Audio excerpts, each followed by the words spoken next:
브런치에서 AI러 이채문이라고 하는 채널을 이제 운영 중인 이채문이라고 합니다.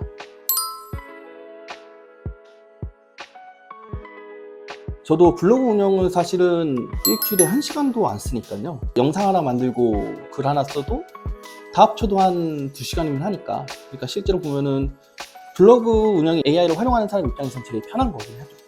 근데 이제 어떻게 하면 좋을까라는 게 되게 중요한 것 같아요. 그러니까 이제 블로그 같은 경우에는 누구나 다 할 수 있다 보니까 사실은 제일 중요한 게 자신만의 차별점을 만드는 것, 그러니까 브랜딩 포인트를 만드는 것이 굉장히 중요한데, 그럼 이 브랜딩 포인트를 어떻게 만들 것인지에 대해서 생각해 봐야 될 게 뭐냐면은, 일단 첫 번째로는 자기만의 그 독창성이라는 게 굉장히 중요하거든요. 왜냐면은 자기만의 독창성이 하나의 문장으로 표시가 되지 않는 한, 솔직히 말하면은 많은 사람들이 한번 모두 엄청나게 콘텐츠가 많은 이런 콘텐츠의 홍수에 있다 보니까 뭐 조금만 넘기면 좋은 재밌는 콘텐츠 많잖아요. 그럼 굳이 거기 갈 이유가 없는 거죠. 그럼 거기 갈 이유를 만드는 게 필요한데, 사실 그거는 누가 해야 될까요? 사람이 해야 됩니다. 자, 그럼 거기에서 이제 그거를 하고 난 다음에 자기가 이제 해야 될 아이덴티티나 이런 것들을 제대로 만든 이후에, 사실은 이제 그 이후에는 AI에다가 일을 맡겨도 상관이 없거든요. 그리고 AI 같은 경우에는 좋은 점이 GPT를 쓰는 클라우드라고 하는 AI가 또 있는데, 좋은 점이 뭐가 있냐면요,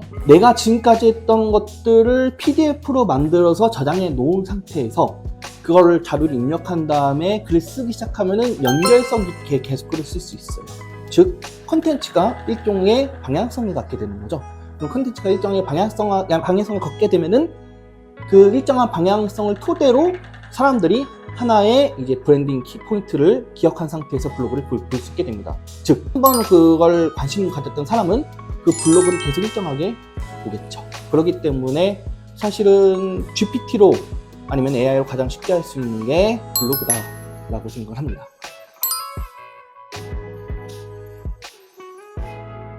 일반적인 사람들이 처음 블로그를 할 때 제일 중요한 게 뭐냐면은 돈을 쓰는 걸 싫어하잖아요.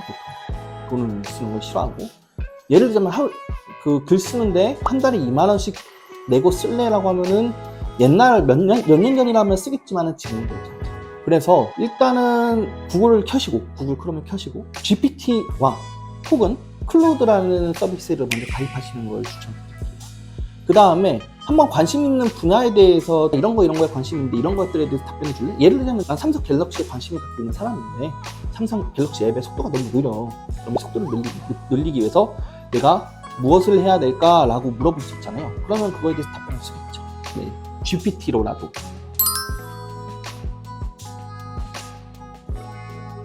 문제는 뭐냐면은 블로그 올리는 글조차 안 읽고 올리시는 분들이 많아요.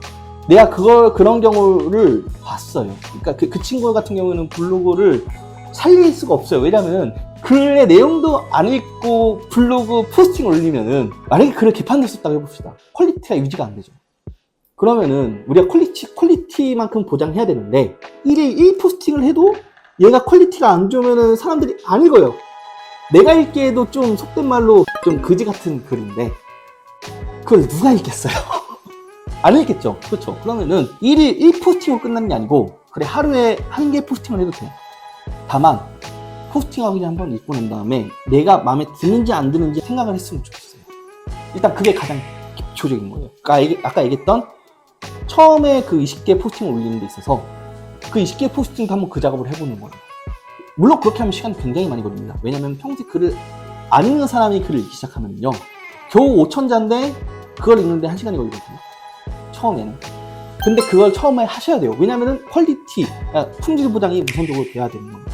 근데 그 이전에 내가 어떤 블로그를 할지는 정해야 되잖아. 그렇죠. 그럼 그 어떤 블로그를 해야 될지 정할 때 진짜로 내가 지지 않고 내가 앞으로도 계속 하고 싶은 쪽을 선택하는 게 제일 좋겠죠. 자, 그럼 실제로 그 20개를 하면서 여러분들이 무료 버전을 쓰면서 20개를 적을 때 같이 병행하셔야 될 건 뭐냐면은 내가 어떤 블로그를 할 것인지에 대해서 생각을 하셔야 됩니다. 그것들이 안 채워지면은 사실은 쳇바퀴 도는 느낌이 들 거예요. 아무런 그런 뭐랄까 아웃풋 없이. 일단 직접적인 경험을 반드시 해야 되는 것들은 솔직히 말하면은, 집으로도 물론 저는 그렇게 쓴다는 걸 잠깐 얘기 드렸긴 했지만 부적합하긴 합니다. 직접적인 경험을 반드시 필요로 하는 것들은. 근데 예를 들자면 제가 철학적인 블로그를 해. 그럼 그런 것들은 딱히 필요하지 않죠. 그런데 제가 물론 모든 글들을 다 AI로 쓰진 않습니다.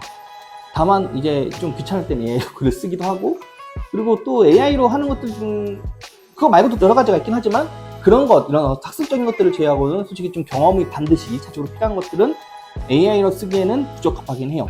근데 직접적인 경험이 필요 없는 것들, 사실은 이런 것도 좋아요. 뭐냐면은 내가 영화를 보고 난 다음에 이게 특정 영화 구도에 대해서 얘기하는 글을 써야 돼. 그럼 그것들은 사실은 책을 갖고 온 다음에 붙여가지고 글 쓰면 되는 거거든요.